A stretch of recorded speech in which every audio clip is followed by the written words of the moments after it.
porque la realidad se llama en singular, pero en realidad tiene que verse desde el punto de vista del espectador, y los espectadores crean sus realidades a su manera. Pero otra cosa, ya que está mencionando eso, cuando se hizo esta separación del cerebro izquierdo y del cerebro derecho, entonces yo dije, vamos a usar aquí la tríada léxica de Darío, ¿no? En sus cantos de vida y esperanza, ¿no? Dice por ahí, ¿no? Sentimental, sensible y sensitivo. Ese es el cerebro derecho, también espacial, ¿no? Y yo además agregué otra S, ¿no? Dije también es el cerebro sensacionalista, porque vive de sensaciones. El otro cerebro es el cerebro analítico, es la craneoteca, ¿no? Claro, ¿no? Y entonces, pero hay esto que lo había visto Kant, fíjate, esto es bien interesante. Kant se había dado cuenta de este poder de la intuición. Pero los especialistas en el cerebro nos dicen algo bien importante. Efectivamente, la intuición es del cerebro derecho, porque es sentimental, sensible y sensitiva. Pero no nos serviría de nada si no se traduce con palabras, si no se verbaliza. Y esa traducción no es del cerebro derecho, sino del otro cerebro. Por eso estos dos cerebros funcionan pues complementariamente. O sea, ¿de qué te serviría la intuición si no puedes decirla? ¿No?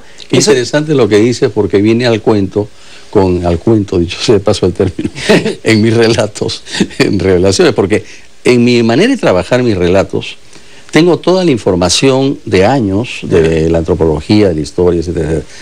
Y después de tantas lecturas y cuestiones, hay una intuición que yo tengo sobre un tema, una intuición, y ahí viene después el reescribirla, el escribirla, como tú dices, o sea, es otra cosa. O sea, esa intuición enriquecida con informaciones razonables de la información libresca o la conversación o la investigación, se traduce después en escribirla, que ya es otro tema.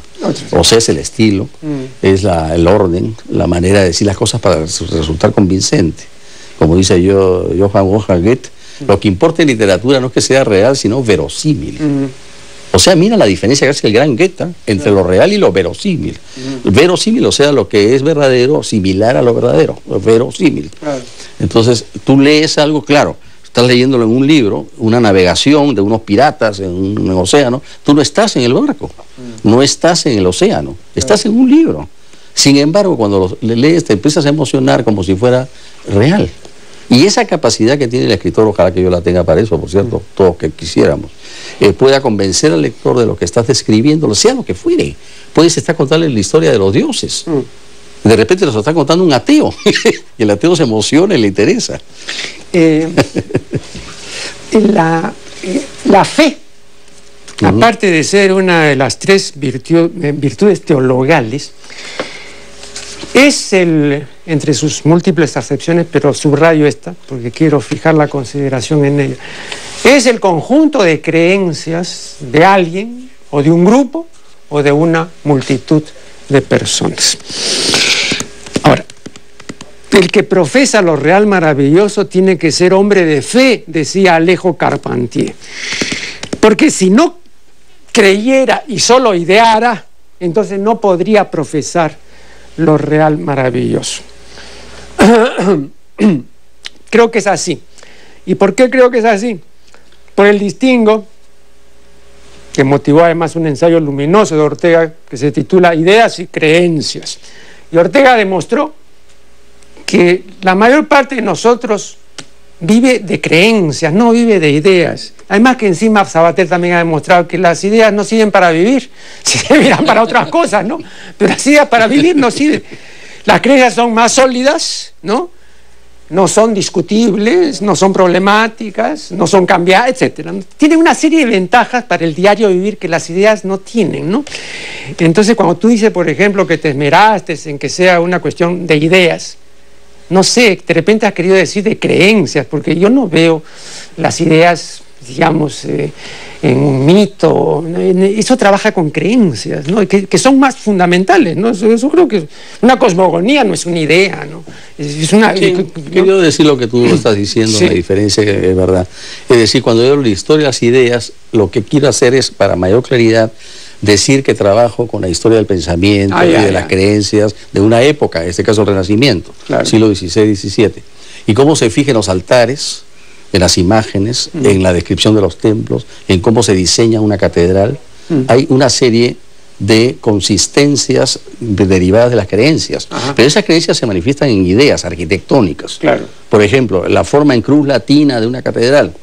La fe es la cruz, pero la idea es la del arquitecto, que transmite lo que la creencia afirma en formas materiales, sea un cuadro, sea una arquitectura sagrada, o sea un mito descrito por Hesíodo o por cualquiera de los grandes escritores de mitos. Claro, lo que en resumen quería decir Alejo Carpentier, que era una persona muy culta, como tú sabes, era que un hombre de ideas nomás.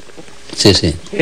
Por ejemplo, un Nietzsche, pero el Nietzsche decía, yo soy un hombre de ideas, ¿no? Sí, pues. Y por eso soy problemático, por eso soy altanero, ¿no? Por eso a mí me molesta una respuesta burda como es Dios, ¿no? No puede ser eso, es una indelicadeza para nosotros los pensadores. Ese es un típico, digamos, ¿no? Personaje controversial, vivo, activo, ¿no? Pero María también decía con mucha razón lo siguiente: el problema de las ideas y las creencias es el siguiente, entre otros, ¿no? Pero el problema fundamental es que cuando una creencia se formula, parece una idea. Ah, qué interesante. Las creencias no se formulan.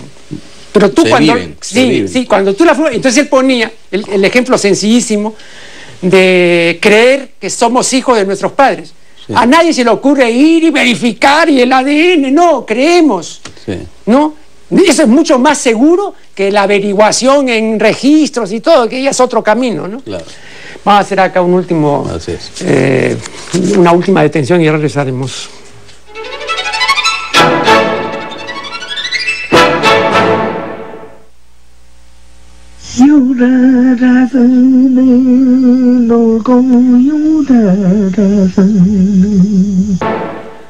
Estamos en la recta final de una conversación muy interesante con Luis Enrique Tor.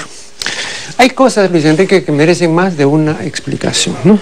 Un episodio, una situación, por lo que Stefan Zweig llamaba un momento estelar de la humanidad. Por ejemplo, esto último, ¿no? La captura del Inca en Cajamarca. José Antonio del Busto, y aquí mismo, hace años, me contaba que hasta la década de 1960 él no se explicaba muy bien esa captura. Pero cuando por entonces ocurrió la tragedia del Estadio Nacional en la que murieron 300 y pico de personas, entonces José Antonio dijo, ajá, esta es la explicación. Se vivió en Cajamarca un ataque de pánico colectivo. Ahora sí veo claras las cosas. Yo le dije a mi distinguido interlocutor, ¿hasta qué punto era válido comparar, ¿no? Un acontecimiento en un estadio en el siglo XX con lo ocurrido, pues, siglos atrás, ¿no? En una plaza, ¿no? En Cajamarca, ¿no? No, me decía, pero es que las reacciones de miedo y de pánico son iguales en Cajamarca siglos antes o siglos después.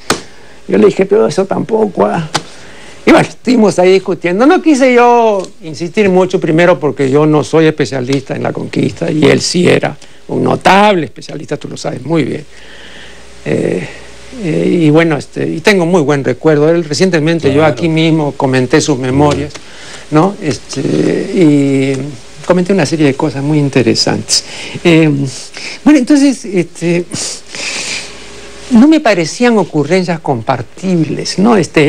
Comparables, ¿no? Pero tampoco pude yo ofrecer una que fuera mejor que esa, ¿no? Entonces, como tú sí conoces el punto, no es un punto de las revelaciones, pero creo que puede sentar un poco de cátedra a ti para la teleaudiencia. ¿Cuál es tu explicación, así en términos generales? Muy en términos generales, por cierto, y en la brevedad del tiempo de la televisión, quizás hay dos aspectos que convendría subrayar. Por un lado, el Inca y su autosuficiencia, en el sentido de ser hijo del sol, un teócrata, un señor vinculado a los dioses, que le parecía pues insignificante la presencia de estos españoles que estaban en la plaza a la que él entra